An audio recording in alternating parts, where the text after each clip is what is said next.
مرکز کی شان و شوکت احمد رضا کی رنگت، علم و ادب کا دھارا ہے جامعہ ہمارا، علم و ادب کا دھارا ہے جامعہ ہمارا۔ يحل للرجل ان يفتي ويلي القضاء۔ آج کے سبق میں یہ بتایا گیا ہے کہ آدمی کے لیے فتویٰ دینا کب جائز ہوگا اور منصب قضا کو سنبھالنا کب جائز ہوگا۔ تو اس کا بیان آج کے سبق میں اس مختصر سی عبارت میں کیا گیا ہے۔ امام محمد بن محمد الکردری المعروف بالبزازی، یہ جن کو کہا جاتا ہے بزازیہ، تو بزازی ہیں یہ۔ مناقب کردری کا مطلب محمد بن محمد الکردری، جو بزازی کے لقب کے ساتھ مشہور ہیں، اور ان کی کتاب ہے ان مناقب کردری میں ایک بات ذکر کی گئی ہے کہ حضرت عبداللہ بن مبارک جو بہت بڑے عالم ہیں، وہ کہتے ہیں کہ ان سے پوچھا گیا کہ مرد کے لیے فتویٰ دینا کب جائز ہوگا اور قضا کا والی ہونا کب یہ جائز ہوگا، آخرکار کن صفتوں کی بنیاد پر اس کے لیے فتوے کے جواز کا قول کیا جائے گا، اور قضا کے منصب کا ذمہ دار وہ کب ہوگا۔ تو یہ سن کر کے حضرت عبداللہ بن مبارک نے فرمایا کہ وہ حدیث اور رائے میں بصیرت رکھتا ہوں۔ دو لفظ ہیں، بصارت و بصیرت۔ بصیرت دل کی آنکھ اور بصارت ظاہری آنکھ، یعنی حدیث کو گہرائی، امعان نظر اور دل کی آنکھ سے دیکھنے والا ہو، بصیرت تامہ رکھتا ہو اور رائے اور حدیث میں فرق جانتا ہو، ساتھ ہی ساتھ امام اعظم رضی اللہ تعالی عنہ کے قول کا شناسہ ہو کہ یہ آپ کا قول ہے، اور ساتھ ہی ساتھ اس کو امام اعظم کا قول یاد بھی ہو۔ تو یاد بھی ہو اور شناسہ بھی ہو، دونوں صورتوں میں امام اعظم رحمۃ اللہ تعالی علیہ کے قول کا عارف اور حافظ ہونا اس کے لیے ضروری ہے۔ اور یہ امام اعظم ہمارے اصحاب کی دو روایتوں میں سے ایک روایت پر یہ محمول ہے، دو روایتیں آئی ہیں، اور یہ اس وقت کی بات ہوگی جب کہ مذہب اس کی نگاہ میں مستقر نہ ہوا ہو، استقرار مذہب سے پہلے کی بات۔ لیکن فرماتے یہ ہیں کہ اگر جماؤ ثابت ہو گیا کسی ایک قول پر اور مذہب میں تقرر اور استقرار ثابت ہو گیا، تو اب اس کی ضرورت نہیں ہے، کیونکہ تقلید پر وہ چیز اس کو قابو دے گی، پھر تقلید میں آئے گی وہ بات۔ اس بنیاد پر یہ جو شرائط ہیں یہ استقرار مذہب سے پہلے کی بات ہے۔ یہ البحر الرائق کا آخری کلام اور اس کا خلاصہ یہاں پیش کیا۔ اس کے بعد پھر ایک بات یہ ہے کہ مشائخ نے یہ فرمایا ہے، یجب علینا الافتاء بقول الامام وبین قول الامام لا يحل لأحد ان يفتي بقولنا حتى يعلمه من أين قلنا۔ مشائخ نے تو یہ کہا ہے کہ ہم پر امام اعظم کے قول پر فتویٰ دینا واجب ہوگا، اور امام نے یہ کہا ہے کہ لا يحل لأحد ان يفتي بقولنا حتى يعلمه من أين قلنا۔ کسی شخص کے لیے یہ جائز نہیں ہوگا کہ وہ ہمارے قول پر فتویٰ دے تا وقت کہ یہ نہ جان لے کہ ہم نے کہاں سے کہا ہے۔ تو بظاہر مشائخ کے قول اور امام کے قول کے درمیان کیا ہو گیا؟ تضاد ہو گیا۔ تطبیق اس کی کیا ہونی چاہیے، اس تطبیق کو اور اس کا محمل اس سبق کے اندر بیان کیا گیا ہے کہ دونوں کا محمل کیا ہے۔ علامہ شامی سب سے پہلے یہ فرماتے ہیں اس کلام میں جو عدم انتظام ہے وہ آپ پر مطلب یہ ہے کہ پوشیدہ نہیں ہے. ہم یہ کہتے ہیں ہم پر تو پوشیدہ ہے مگر آپ اس کو ظاہر کریں تب سمجھ میں آئے گا. پھر انہوں نے ظاہر کرنا شروع کیا اور کہا کہ بحر الرائق کے جو محشی ہیں علامہ خیر الدین رملی، انہوں نے بحر الرائق پر حاشیہ مطلب یہ ہے کہ آرائی کی ہے. تو علامہ خیر الدین رملی جو بحر کے محشی ہیں، تو بحر کے محشی نے اس بات پر اس طور سے اعتراض کیا ہے کہ امام یعنی یہ کہنا یجب علینا الافتاء بقول الامام، جو بحر الرائق کے اندر ہے نا یہ کہ ہم پر امام کے قول پر فتویٰ دینا ضروری ہے اگرچہ ہم نہ جانیں کہ امام نے کہاں سے کہا. تو یہ امام کے قول لا یحل لأحد الی آخر العبارت کے مضاد ہے اور مخالف ہے. یہ مخالفت تو آپ بھی سمجھ رہے ہوں گے. وجہ اس کی یہ پیش کی ہے کیونکہ یہ غیر مجتہد کے لیے عدم جواز افتاء میں صریح ہے. کون سی عبارت؟ یعنی غیر مجتہد کے لیے فتوے کے ناجائز ہونے میں صریح ہے. یہ کون سی عبارت؟ لا یحل لأحد، یہ والی عبارت. تو اب پھر اس کے ذریعے اس کے وجوب پر یعنی یجب علینا الافتاء میں جو کہا ہے مشائخ نے، پھر اس کے وجوب پر کیسے استدلال کیا جائے گا؟ بھائی جب لا یجب لأحد والی جو عبارت ہے لا یحل لأحد یہ ناجائز ہونے میں صریح ہے غیر مجتہد کے لیے، تو مشائخ کے قول کے ذریعے اس کے وجوب پر کیسے استدلال کیا جائے گا؟ یہ نقض ثابت کیا انہوں نے، تعارض. اس کے بعد پھر یہ کہا کہ ہم اس کے جواب میں یہ کہیں گے کہ دو چیزیں ہیں، ایک اہل اور ایک غیر اہل. جو چیز غیر اہل سے صادر ہو رہی ہے یعنی فتوے کا وہ اہل نہیں ہے لیکن غیر اہل ہے، اس سے فتویٰ صادر ہو رہا ہے، تو وہ حقیقت میں افتاء نہیں ہے. وہ تو انہوں نے کہا ہے مجتہد کی حکایت ہے، یعنی مجتہد کے قول کی کیا ہے؟ حکایت ہے. حقیقت میں وہ فتویٰ نہیں ہے. مجتہد کے قول کی حکایت اس طور پر ہے کہ مجتہد نے ایسے کہا ہے، قال ابو حنیفہ، انہوں نے ایسا کہا ہے. اس لحاظ کے اعتبار سے اگر یہ لحاظ دیکھا جائے، کون سا والا؟ یعنی کہ یہ حقیقت میں افتاء ہے ہی نہیں، یہ لحاظ اگر کیا جائے تو اب غیر امام کے قول کی حکایت جائز ہوگی. غیر امام کے قول کی حکایت کیا ہوگی؟ جائز ہوگی. لہٰذا اب ہم پر امام کے قول پر فتویٰ دینا کیسے واجب ہوگا اگرچہ مشائخ اس کے برخلاف مطلب یہ ہے کہ فتویٰ دیں؟ ہم تو فتوے کی صرف حکایت کرتے ہیں، فتویٰ نہیں دے رہے ہیں. مشائخ کے لیے مشائخ کے قول کے مطابق کہ ہم پر افتاء امام کے قول پر مطلب یہ ہے کہ انہوں نے جو کہا واجب ہوگا، تو کیسے واجب ہوگا؟ بھئی یہ جب افتاء حقیقت میں مانا جائے تب نہ اعتراض لازم آئے گا.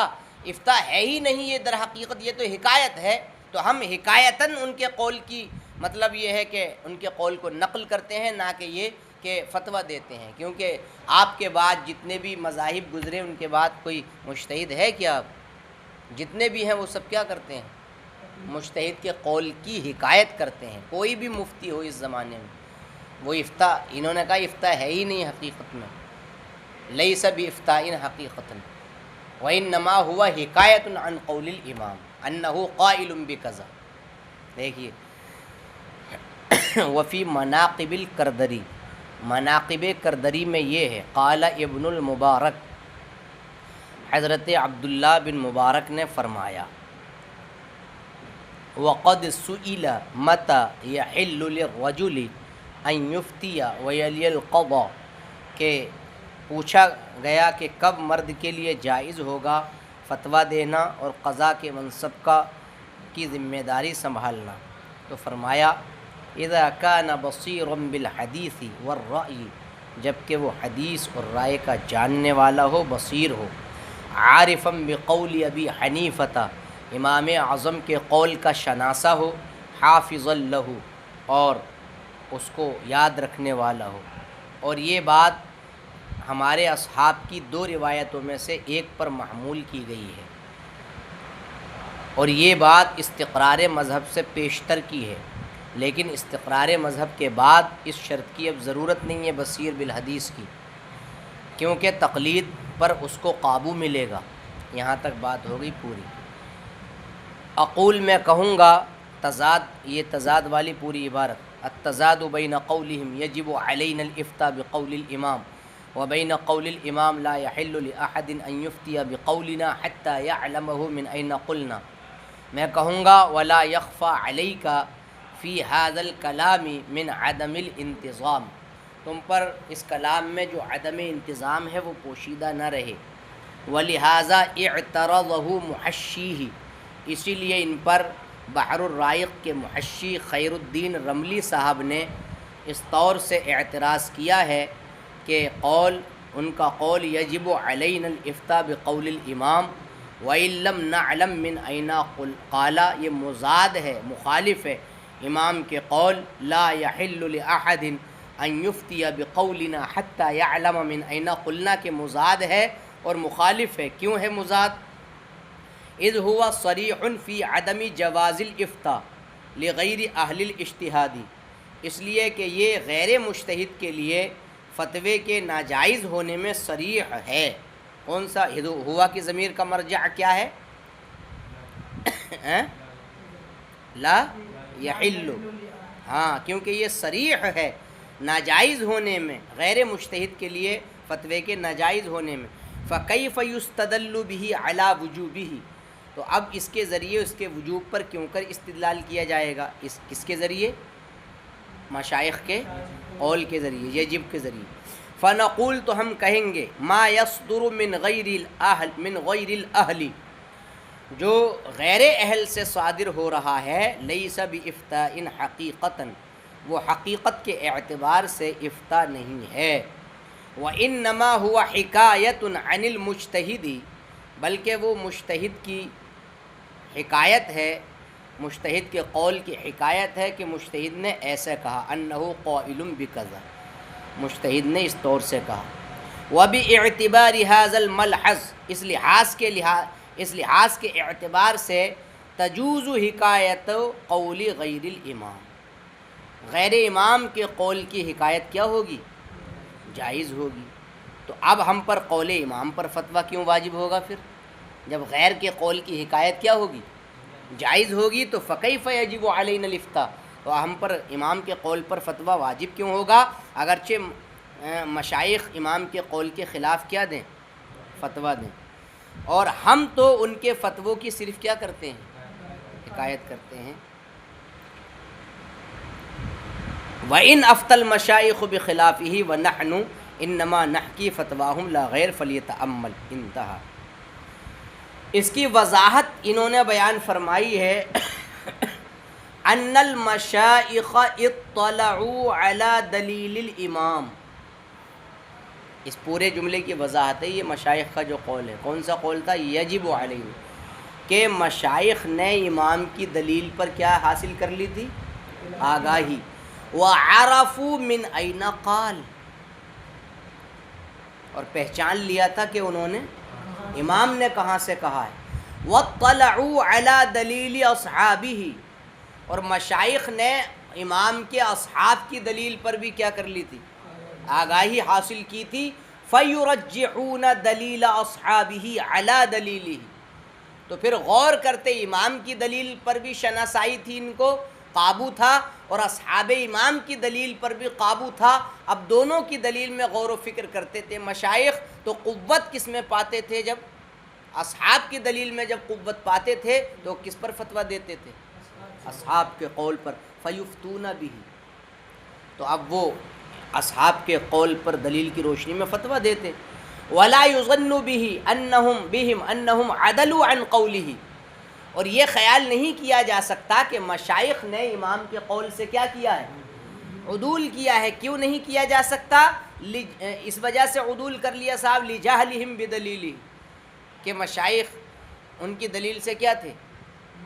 ناآشنا تھے۔ یہ نہیں کہہ سکتے یعنی کہ بھائی امام کی دلیل سے اس لیے عدول کر لیا، ان لوگوں کو پتہ ہی نہیں تھا امام کی دلیل کا، ایسا نہیں، بلکہ انہوں نے تو امام کی دلیل کو بھی دیکھا، اصحاب امام کی دلیل کو بھی دیکھا۔ وہ کہہ رہے ہیں فَإِنَّا نَرَاهُمْ قَدْ شَحَنُوا كُتُبَهُمْ بِنَصْبِ الْأَدِلَّةِ، شحنو ملو کے معنی میں، کیونکہ ہم نے ان کو دیکھا ہے کہ انہوں نے اپنی کتابوں کو ادلہ کے قیام سے کیا کر لیا ہے، بھر لیا ہے، دلیلیں قائم کی ہیں۔ ثم یقولون، پھر کہتے ہیں، الفتویٰ علی قول ابی یوسف مثلا، فتویٰ مثال کے طور پر کس پر ہے؟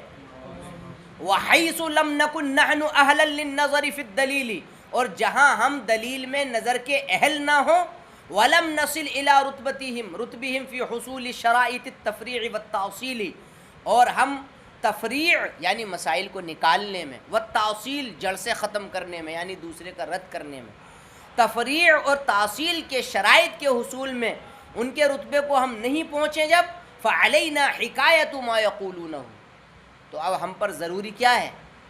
مشائخ جو فرما رہے ہیں ان کے قول کی حکایت ہے۔ کیوں؟ کیونکہ لأنہم ہم اتباع المذہب، کیونکہ وہ مذہب کے پیرو ہیں۔ الذین، ایسے پیروکار ہیں جنہوں نے اپنے آپ کو مذہب کو ثابت کرنے، مذہب کی تحریر کو اپنے اجتہاد سے ثابت کرنے کے لیے قائم کیا ہے، ایسے ہیں وہ لوگ۔ وانظر الی ما قدمناہ من قول العلامہ قاسم، اور آپ دیکھیے اس گزشتہ قول کی طرف کہ جس قول کو علامہ قاسم بن قطلوبغہ کے قول کو جو ہم نے پہلے ذکر کیا ہے اس کو دیکھیے، ان المجتہد لم یفقدوا حتی نظروا فی المختلف۔ تو دیکھو ترجمہ میں نے کس دن دیکھا تھا، لم یفقدوا کا بہت دن ہو گئے، تو اس کا ترجمہ کیا بتایا تھا میں نے؟ رکے نہیں، یعنی میں نے لفظ کیا بتایا تھا؟ اس لفظ کا جو اردو میں ترجمہ تھا انہوں نے کیا تھا کہ مجتہدین مسلسل کوشاں رہے، کیا رہے؟ مسلسل کوشاں رہے، یہاں تک کہ مختلف میں نظر کی، ورجحوا وصححوا، اور راجح کیا اور صحیح قرار دیا، یہاں تک کہ انہوں نے کہا فعلینا اتباع الراجح والعمل به، تو ہم پر راجح کی اتباع اور راجح پر عمل کرنا ضروری ہے۔